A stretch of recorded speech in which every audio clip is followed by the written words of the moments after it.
the week that I found out I had brain cancer, I had a seizure, which is where a lot of patients find out they have brain cancer. So I didn't have any signs or symptoms before then. It was a normal Saturday when I went to the emergency room and found out that I had a tumor. I was playing Wordle with my sisters, drinking coffee, so that was a shock. I mean, it's still a lot to take in. And recently I had a recurrence, which means that my tumor grew back and I've had my second craniotomy. I knew that that could happen because that's what glioblastoma does. Even when you have a successful surgery like I did, 2 successful surgeries, it can still come back. It's kind of a lot to take in, but again, I had the support of my clinical team, others like my family. So, I was able to just navigate through it. And, I'm just so grateful for that. I think part of it is I just thought, well, I knew it could happen, but it's not going to happen to me.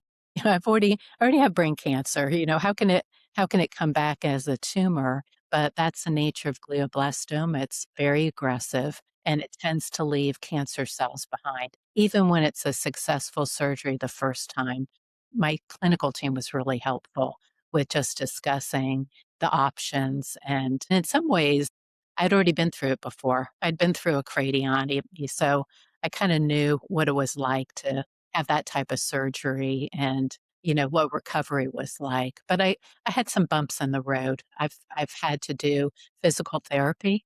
I've never had to do that before and learn how to build new neural pathways, which is pretty fascinating. Like anyone can develop new neural pathways. Probably something for all of us as we get older. It leads to neuroplasticity. So good for the brain. And so I've learned so much about my brain through this experience. Like all these things I never knew before, but I needed support for that. It was disappointing, but it can happen, like it happened for me. And my faith comes into the very strongly. In fact, my faith is the most important thing to know about me. And so I just prayed my way through it and I knew there were a lot of people there to help me. But it's like for all of us, we draw upon our experiences and that's what I did. I drew upon, okay, I've done this.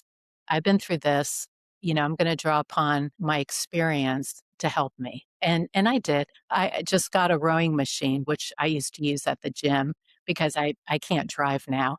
So now I've got a rowing machine at home. I don't have to ask anybody to take me there. And so I've brought the normal back. It's really been important for me is how I can feel normal